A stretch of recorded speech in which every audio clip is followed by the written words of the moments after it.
We're on Numbers Part 2. So as we've had a bit of a break, let's review. So the plan today is to review a little of where we've got to and then to go into that last part of the book of Numbers.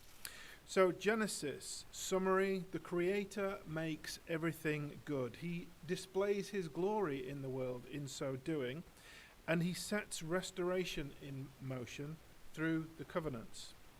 In Exodus, God reveals his glory through redemption of his people.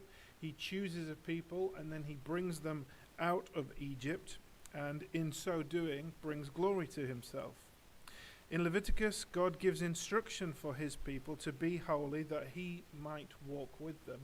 Again, this is all about God showing himself, revealing himself, bringing glory to himself through what he does. And then we come to Numbers. The title of the book in Hebrew means in the desert, and if you've read it, you'll understand why. They spend a lot of time in the desert.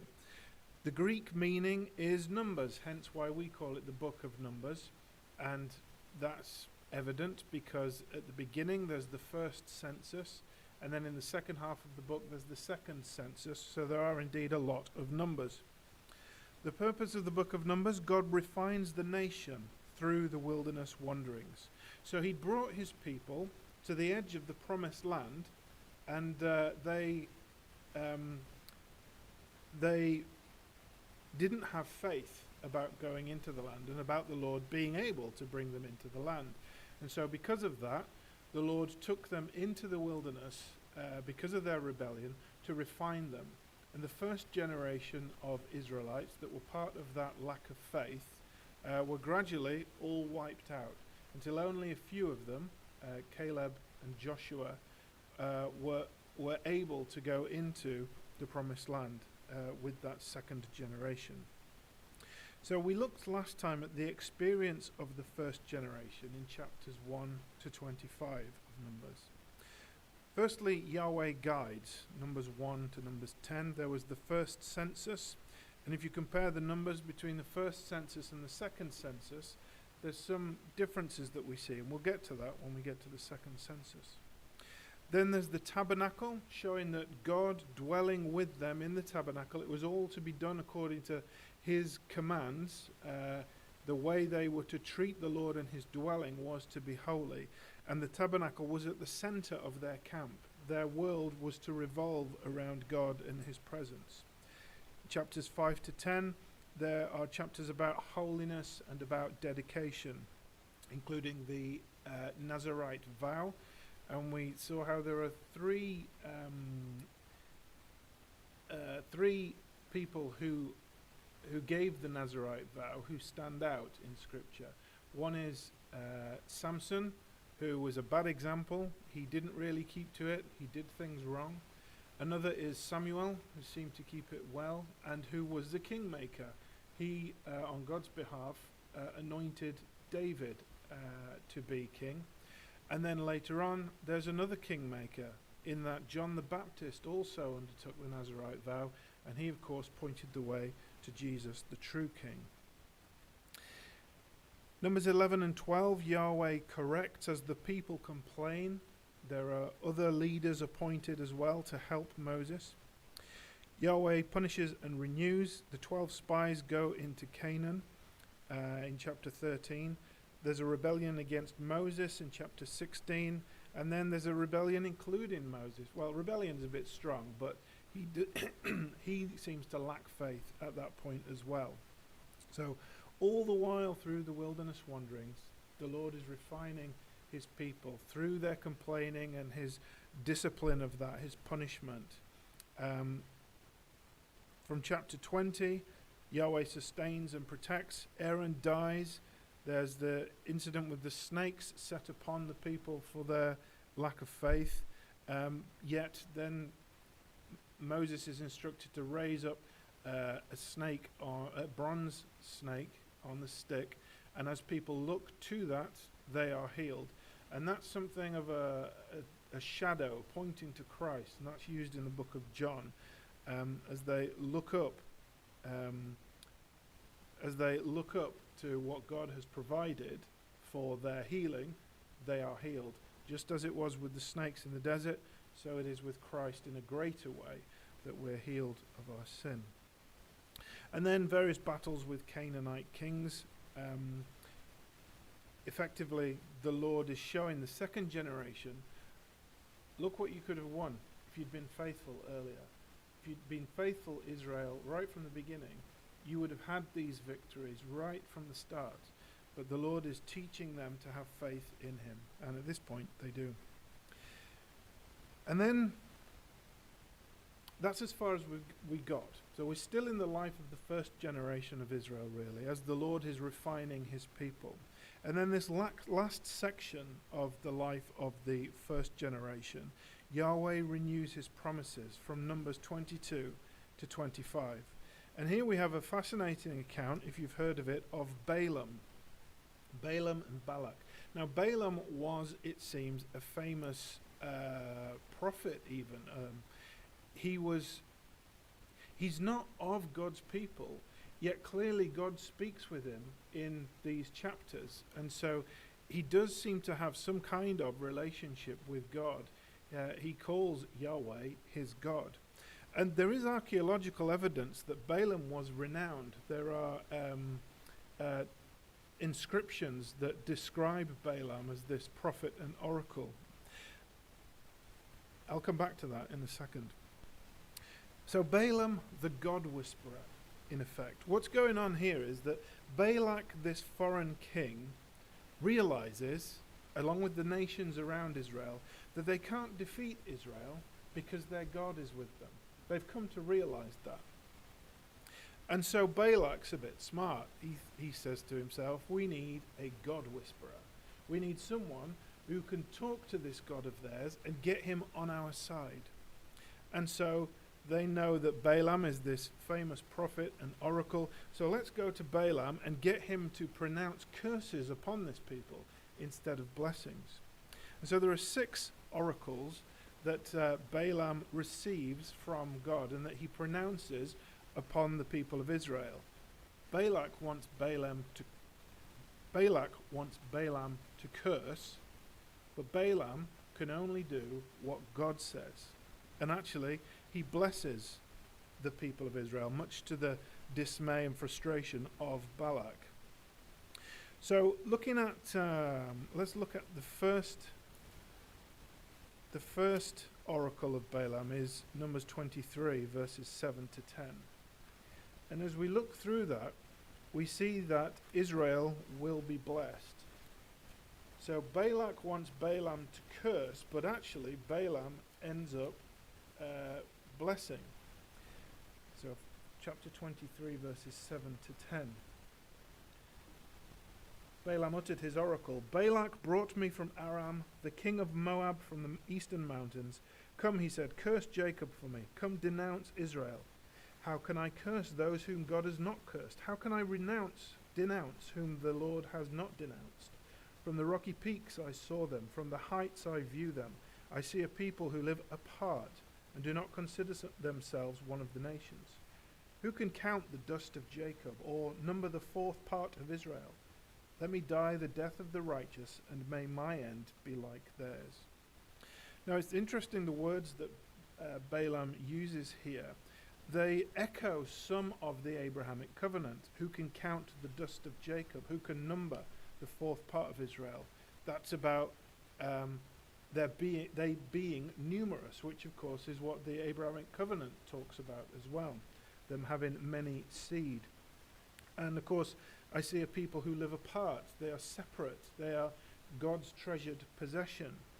And so what we begin to see here is that Balaam is echoing the Abrahamic covenant, not only over Israel, but actually in the midst of Balak and his people. And so the Abrahamic covenant is becoming more well known. Balaam is pronouncing the Abrahamic covenant over Israel in the midst of the enemy, effectively. And so it's becoming more well known and widespread that Israel is this people blessed of God. The second oracle is from the same chapter, 23, verses 19 to 24. Roughly, verse 18. Then he uttered his oracle. Arise, Balak, and listen. Hear me, son of Zippor. God is not a man that he should lie, nor a son of man that he should change his mind. Does he speak and then not act? Does he promise and not fulfill? I have received a command to bless. He has blessed, and I cannot change it. No misfortune is seen in Jacob, no misery observed in Israel. The Lord their God is with them. The shout of the king is among them. God brought them out of Egypt. They have the strength of a wild ox. There is no sorcery against Jacob, no divination against Israel. It will now be said of Jacob and of Israel, see what God has done. The people rise like a lioness. They rouse themselves like a lion that does not rest till he devours his prey and drinks the blood of his victims. So again, this is about God's faithfulness to Israel. What God has said he will do. He's faithful, and no one can stop it. And notice the wording, like a lioness, like a lion. And in verse 21, the shout of the king is among them. Balaam may not be aware of it, but as these words are given to him by God, they're again pulling together the promises of God in the king, the idea of the Messiah, God's king being over them, and the lioness and the lion. You remember from Genesis 49 that Judah was to be like a lion, and that the tribe of Judah, a lion would come from them. It's all this kind of language. Again, the Abrahamic covenant language is being used, and Balaam is pronouncing this over the people and expressing how God will be faithful to his people because of this covenant. The third oracle, chapter 24, verses 3 to 9. The oracle of Balaam, son of Beor, the oracle of one whose eye sees clearly, the oracle of one who hears the words of God, who sees a vision from the Almighty, who falls prostrate and whose eyes are opened. How beautiful are your tents, O Jacob, your dwelling places, O Israel. Like valleys they spread out, like gardens beside a river, like aloes planted by the Lord, like cedars beside the waters. Water will flow from their buckets, their seed will have abundant water. The king will be greater than Agag, their kingdom will be exalted. God brought them out of Egypt, they have the strength of a wild ox. They devour hostile nations and break their bones in pieces. With their arrows they pierce them. Like a lion they crouch and lie down, like a lioness, who dares to rise them? May those who bless you be blessed, and those who curse you be cursed. Again, the glorious outcome of the Abrahamic covenant. Restoring creation, talking about valleys and gardens beside the river. That's pointing back to Eden. And as Balaam sees this, he's having something of a vision of the future. Restoring creation. And those themes of king and seed and lion are in there as well. And then it's inescapable, that last line of this oracle. May those who bless you be blessed, and those who curse you be cursed. Where does that come from? But the Abrahamic covenant in Genesis 12, verse 3. So Balaam is simply pronouncing the Abrahamic covenant over the people in the hearing of the nations and the enemies of Israel, so that they understand that these people are the people of God's promise, they're his treasured possession, and God has said all this, and he will keep that promise despite what Balak and the nations want to try and do in destroying them. The fourth oracle, verses 15 to 19. Then he uttered his oracle, the oracle of Balaam, son of Beor, the oracle of one whose eye sees clearly, the oracle of one who hears the words of God, who has knowledge from the Most High, who sees a vision from the Almighty, who falls prostrate and whose eyes are opened. I see him, but not now. I behold him, but not near. A star will come out of Jacob, a scepter will rise out of Israel. He will crush the foreheads of Moab, the skulls of all the sons of Sheth. Edom will be conquered, Seir, his enemy, will be conquered, but Israel will grow strong.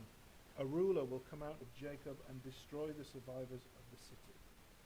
Does any of that language sound familiar to you? A star will come out of Jacob.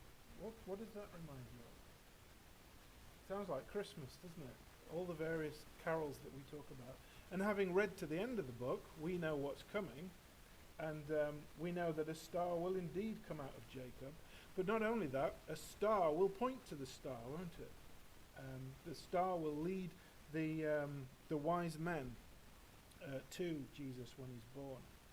Not only that, a scepter will rise out of Israel. Again, if you remember Jacob's blessing of his sons, when he talks of Judah, as well as talking about him as being a lion of Judah, he also talks about the scepter not passing from his hand. So all of these things are coming together. He will crush the foreheads of Moab, crushing of head. What does that remind us of? But of the seed promise in Genesis 3:15. Again, God uses history to teach a lesson of what he's done in the past and what he'll do in the future. This is a reference to the seed promise, that just as it will happen for Moab, so too Jesus. Obviously, from this we don't realize it's Jesus, but knowing the end of the story, as it were, we know that this points to Jesus in the future when he crushes Satan's head and defeats him for all time.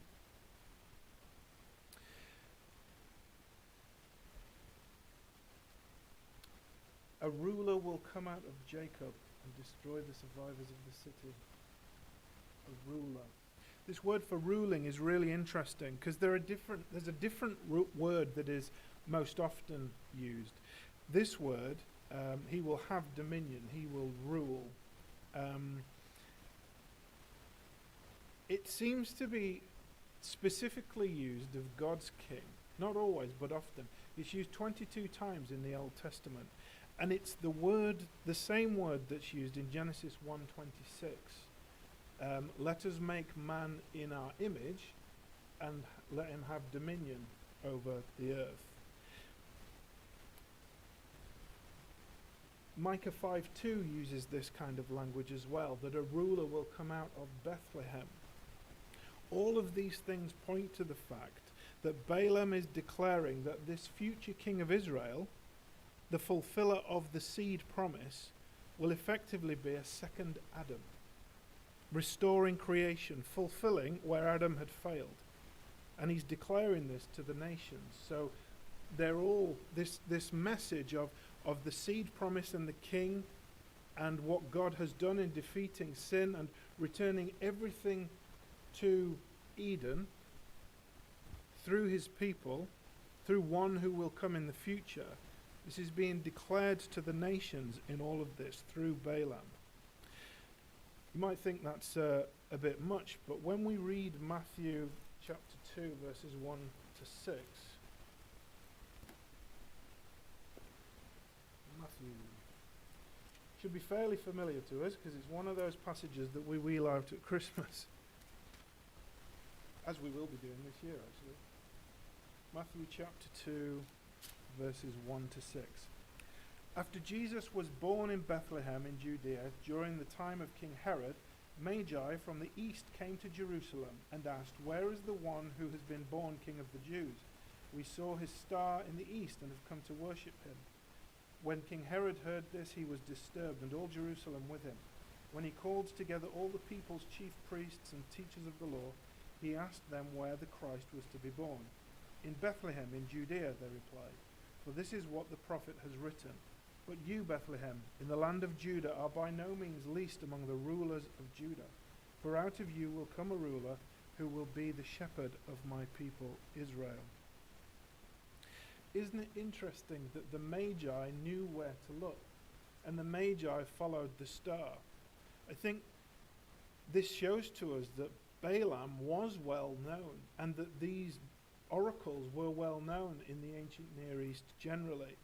And because these Magi had heard of these prophecies of Balaam. They'd probably read the words of Daniel. In the book of Daniel, he uses this kind of terminology. And where did Daniel spend most of his time? But in Babylon, in the exile. And where did these Magi come from? But that neck of the woods. They came from the east, which is where Babylon is in relation to Israel. So you see how even in that Christmas story, we see God's amazing providence. Everything that he does in history is connected right back to this history recorded in the book of Numbers. So, the fifth and sixth oracles of Balaam are talking of the destructions of the nations that are to come. All of this to say, all of these six oracles of Balaam, the Lord is using Balaam to pronounce into the nations the seed promise, and to make sure that everybody knows what is coming among the nations. That Israel are God's special people, they're blessed by him, they're set apart. And that from them one would come who would fulfill this seed promise and would be a royal king from the line of Judah and would make everything right. And so the message is beginning to get out there more and more and more about who God is, what he's done, and how he's going to use Israel. And the irony is that Balak wanted Balaam to pronounce a curse, but the total opposite has happened. So there's lots in there. It's a really rich series of chapters that if you hear those words, lion, scepter, that kind of thing, and when Jesus comes, if something sounds familiar but you're not quite sure where from in terms of prophecy fulfilled, a good place to look is Balaam's prophecies in the book of Numbers. So that's Balaam, the God whisperer. In chapter 5 of Numbers, we see that God is faithful and Israel is not. After all this amazingness of the Lord using Balaam to declare and repeat the promises of God in the Abrahamic covenant and point to the future fulfillment of all of it, immediately on the heels of that, what does Israel do? They go and be unfaithful yet again. So in chapter 25, Moab seduces Israel. There is sexual immorality with the Moabite women. They join with those women and join in their idolatry, not just the adultery, but idolatry. They worship the gods of these Moabite women. In the midst of that, a guy called Phinehas, in verses 6 to 8, he rises up. So then an Israelite man brought to his family a Midianite woman right before the eyes of Moses and the whole assembly of Israel, while they were weeping at the entrance to the tent of meeting. When Phinehas, son of Eleazar, the son of Aaron, the priest, saw this, he left the assembly, took a spear in his hand, and followed the Israelite into the tent. He drove the spear through both of them, through the Israelite and into the woman's body. Then the plague against the Israelites was stopped. For those who died in the plague numbered 24,000. So those faithful to God were weeping at the tent of meeting. And then Phinehas, seeing this adulterer, he is moved to take action. And the Lord commends him for it. Verse 12. Therefore tell him, Phinehas, I am making my covenant of peace with him.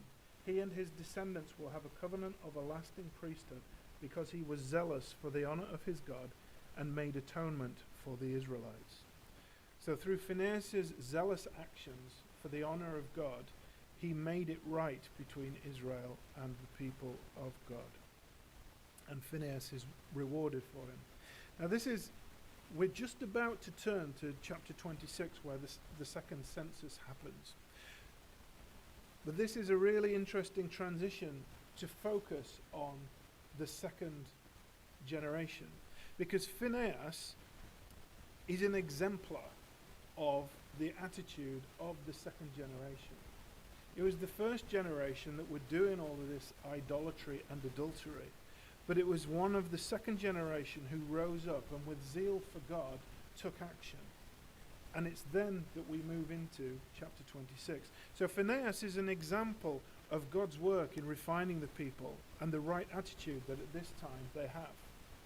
So then we come to chapter 26 and the second census. When you look at the numbers, the things that stick out are that Manasseh has increased. Manasseh has been faithful. Simeon has decreased. Simeon was unfaithful, as we read through the book. And Judah stays dominant in terms of numbers. They're the royal tribe of the seed and the king. So the Lord is keeping them blessed, as it were, with large numbers and keeping them dominant. In chapter 27, there's the story of Zelophehad's daughters. They had, so they were just daughters. They didn't have, there were no, in that clan, there were no males. And they were concerned that because they wanted their land. God had promised his people, each of the tribes, land. And so they come to Moses and say, well, what about us? We haven't got any men who will have any inheritance. Does that mean we're not going to get it? Well, some have seen this as a feminist uprising, but really it's not that. As we saw with Phinehas, there is a zeal for God and his promises, and that's what's going on here.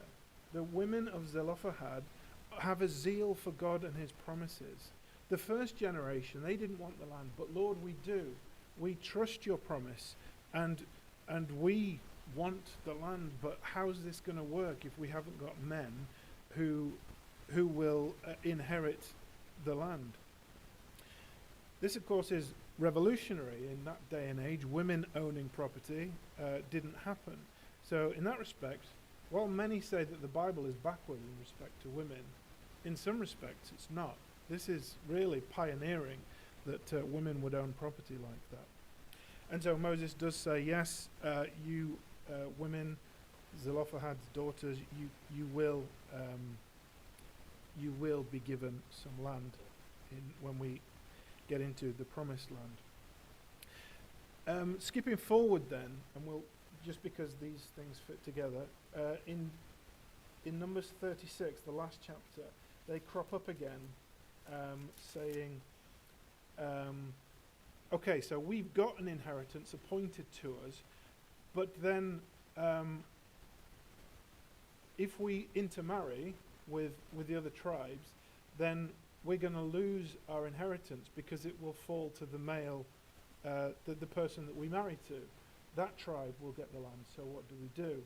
And so the family heads of the clan of Gilead, son of Machir, the son of Manasseh, who were from the clans of the descendants of Joseph, came and spoke before Moses and the leaders. And long story short, he said, well, you guys just marry within your clan, within your tribe then, to make sure that the land that is given to the daughters of Zelophehad, that it stays within the tribe. So that's the daughters of Zelophehad. Under new management, chapter 27, second half, verse 12 onwards, this is where Moses hands over to Joshua. Moses goes up the mountain, and the Lord enables him to see the promised land. But if you remember, he's not allowed to go into the promised land because of his sin of a lack of faith in the Lord and not treating him as holy before the people. And while there, he hands over to Joshua. Well, he commissions him to be the leader. There's an interesting verse in there, verse 17. Let's start from 15. Moses said to the Lord, may the Lord, the God of the spirits of all mankind, appoint a man over this community to go out and come in before them, one who will lead them out and bring them in, so the Lord's people will not be like sheep without a shepherd. That language of leadership among God's people then continues from that point onward, and who of course is the good shepherd but Jesus himself. So we see here that the beginning of that language of the leader of God's people being a shepherd. So this of course points to Jesus ultimately.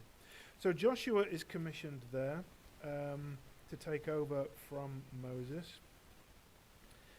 And then chapters 28 and 29 are about God's calendar. As we've seen before, remembering what God has done, but also their times and their seasons, the things that they do, revolve around God's timetable, not their own. And as compared to the rest of the nations, this shows them as holy. It's another thing about the Israelites being separate. Continuing with the theme of separateness, purification, in chapter 31, Moses says, take vengeance on the Midianites for the Israelites. After that, you will be gathered to your people. So the Lord tells Moses to take vengeance on the Midianites. And this is about getting rid of the temptation. Because just as they had been seduced by the Moab women, Moses didn't want that to happen again. And the Lord wanted to take vengeance on that people for that sin. So in the midst of this, we see that Balaam is killed, verse 8, chapter 31, verse 8. Among their victims were Evi, Rechem, Zur, Hur, and Reba, the 5 kings of Midian. They also killed Balaam, son of Beor, with the sword. So there is some question, was Balaam a good guy or not? Well, I think this shows that he wasn't, because ultimately he suffers under that vengeance enacted. So the purpose of this vengeance is given in verse 16. They were the ones who followed Balaam's advice and were the means of turning the Israelites away from the Lord in what happened at Peor. So after Balaam had given the oracles, that very next chapter was when the Moabite women seduced the men of Israel. And so this is the Lord exacting vengeance against those people for that. In verse 49, miraculously shows us that the Lord is with them in this. Went to Moses and said to him, your servants have counted the soldiers under our command, and not one of them is missing. To have a battle of that magnitude with no deaths among your people is truly miraculous. So that kind of thing shows us that God did it, that God worked on their behalf to enact that vengeance and to save his people. Chapters 32 to 35, as they're on the verge of entering into the promised land, is about dividing the promised land. So they're nearly there, on the verge of God's provision.